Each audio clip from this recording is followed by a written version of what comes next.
తెలుగు ప్రజల ఆచార్యం నూతన తెలుగు సంవత్సర శుభాకాంక్షలైనటువంటి ఉగాది పండుగ శుభాకాంక్షలు.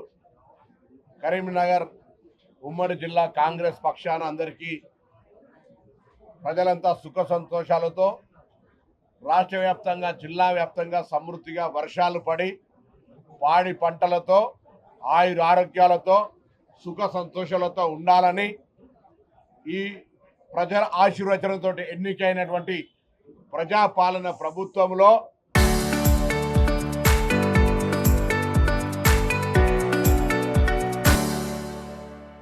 అన్ని రకాల కార్యక్రమాలు అభివృద్ధి సంక్షేమ కార్యక్రమాలు ప్రజల దాకా చేరే విధంగా ఆ భగవంతుడు అన్ని రకాల ఆశీర్వచనం ఇవ్వాలని సందర్భంగా కోరుకుంటూ ఉగాది అనేటువంటి మనకు తొలి పండుగగా ఈరోజు జరుగుతున్నటువంటి కార్యక్రమాలన్నీ సంవత్సర కాలం పాటుగా జరుగుతాయనే విధంగా మనం అందరం కూడా మరి ఈరోజు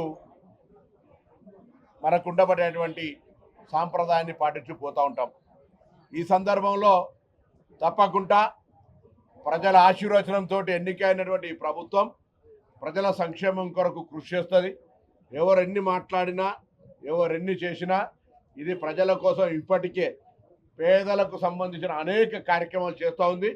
భవిష్యత్తులో కూడా నిన్న శాసనసభలో గవర్నర్ గారి ప్రసంగ ధన్యవాదాలకు సంబంధించిన అంశం మీద ముఖ్యమంత్రి గారు చెప్పినట్టుగా తప్పకుండా అన్ని వర్గాలకు సంబంధించి అన్ని రకాల అంశాలను చేరుస్తూ తిరిగి వాళ్ళ ఆశీర్వచనంతో మళ్ళీ ప్రజాపాలన ప్రభుత్వం ముందుకు రావాలని సందర్భంగా అందుకు ప్రజలందరూ ఆశీర్వచనం కావాలని సందర్భంగా కోరుతా ఉన్నాం.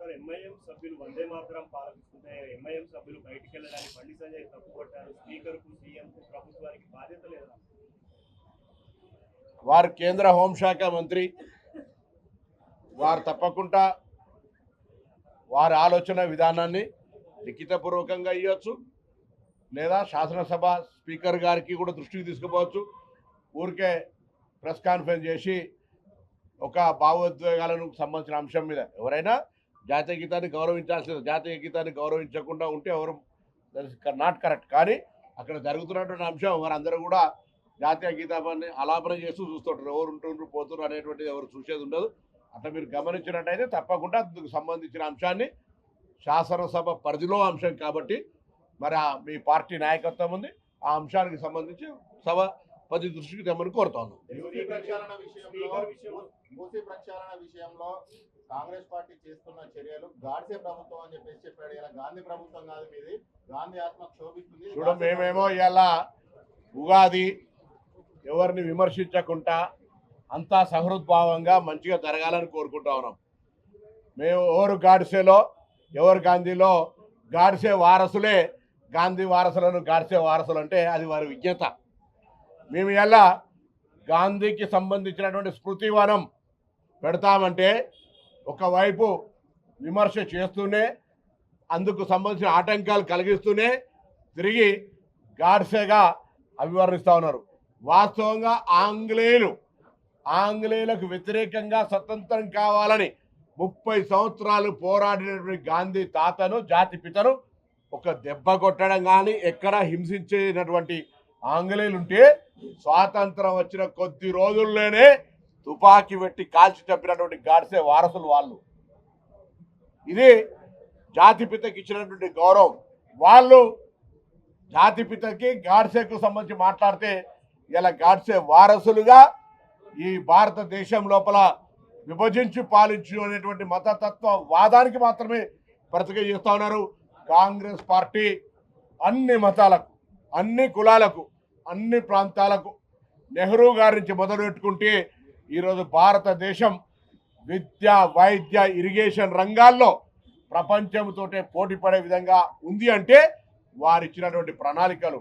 పివి నరసింహారావు గారు మన జిల్లా బిడ్డ ఇచ్చినటువంటి ఆర్థిక సంస్కరణలు ఈరోజు భారతదేశం పురోభివృద్ధి కృషి చేసినాయి. నేను అడుగుతున్నా 12 సంవత్సరాల్లో నరేంద్ర మోడీ గారు ఊరికనే మాటల గారడి తప్ప ఈ దేశానికి సంబంధించి నిర్మాణాత్మకంగా జరిగిందో చెప్పే ప్రయత్నం చేయండి.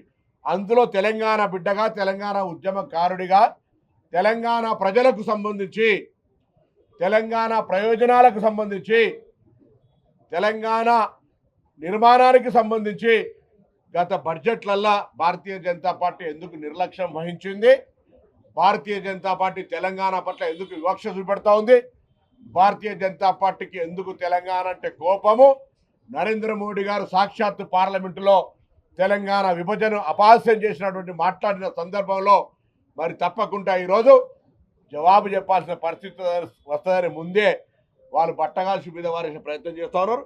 ఎవరెన్ని మాట్లాడినా తెలంగాణ ఇచ్చిన సోనియా గాంధీ, తెలంగాణ ప్రయోజనాలను కాపాడే కాంగ్రెస్ పార్టీ, తెలంగాణ ప్రజల సంక్షేమం కొరకు ఎవరన్నీ మాట్లాడినా సబర్మతి డెవలప్ చేసుకుంటే తప్పులేంది.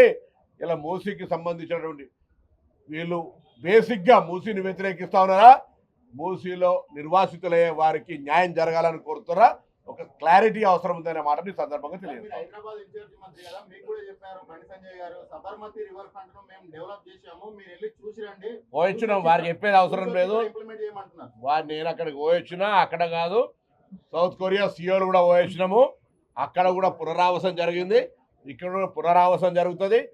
అక్కడ నిర్వాసితులకు అన్యాయం జరిగిన ఇక్కడి నిర్వాసితులకు న్యాయం చేసినాకనే ముందడుగేస్తామని ముఖ్యమంత్రి గారు స్పష్టంగా చెప్పినారు.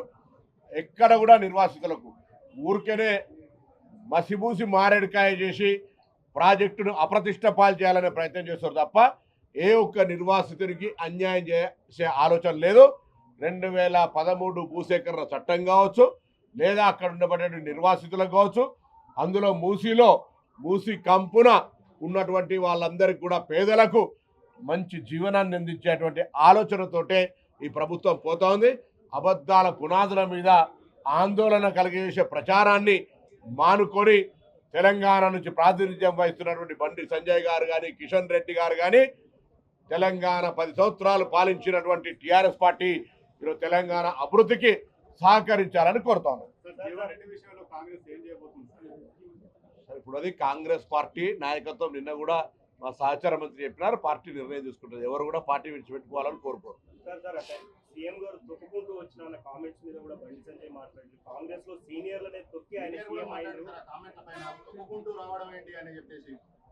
సరే, ఇప్పుడు బండి సంజయ్ గారి లాంగ్వేజ్ ఒక తరీకు ఉంటుంది, నా లాంగ్వేజ్ ఒక తరీకు ఉంటుంది, ఇంకోరు లాంగ్వేజ్ ఇంకో తరీకా ఉంటుంది.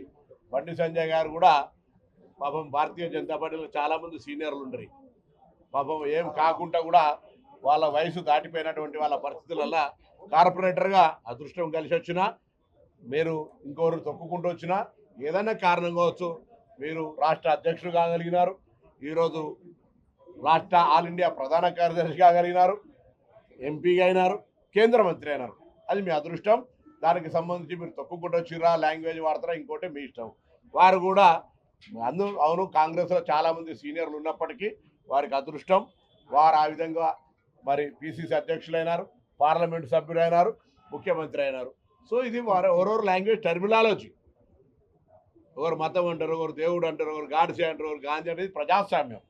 అందులో ఉగాది పూట అందరూ సర్వేజన సుఖినోభావం అనుకుంటున్నాం కాబట్టి అందరూ అన్ని రకాల బాగుండాలని కోరుకుంటాను. ఎవరెవరు తొక్కుంటూ వచ్చినా, ఎవరెవరు అదృష్టం ఉన్నా అందరూ బాగుండాలని మాత్రం మేము కాంగ్రెస్ పార్టీ సర్వేజన సుఖినోభావ, మా పార్టీ ఎప్పుడు సామాజిక న్యాయము, ప్రజా సమస్యలు, ప్రజల సంక్షేమం కోరుకునే పార్టీ కార్యకర్తలుగా మేము కాంగ్రెస్ పార్టీ తరఫున అందరూ బాగుండాలని మరొకసారి ఆ భగవంతుని ప్రార్థిస్తాం. కేటీఆర్ హరీష్ మాట్లాడుతూ ధన్యవాద తీర్మానం మీద ప్రసంగం లాగా లేదు, అది గాంధీ భవన్ ప్రసంగం లాగా ఉందని చెప్పి వాళ్ళు రాజకీయంగా ఏం మాట్లాడకపోతే వాళ్ళ ఉనికి ఎక్కడిది?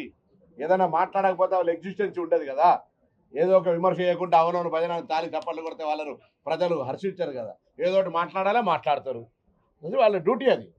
కాబట్టి వాళ్ళని పెద్ద మేము సీరియస్గా తీసుకొని అయ్యో వీళ్ళు ఇట్లా అన్నారని ఇలా ఉగాది జరుపుకోకుండా ఉండేంత పరిస్థితి ఏం లేదు నాయన. బరాబర్ ఉగాదే వాళ్ళు అనేది అంటూ ఉంటారు. కాంగ్రెస్ పార్టీ ప్రజల ఆశీర్వచనంతో గెలిచింది. మేము చెప్పిన కార్యక్రమాలు చేసుకుంటూ పోతున్నాం. ఎవరు అడ్డం వచ్చినా కాంగ్రెస్ పార్టీ ప్రజా సంక్షేమం కొరకు కృషి చేసుకుంటూ పోతూనే ఉంటుంది. నమస్కారం, అందరికీ ఉగాది శుభాకాంక్షలు.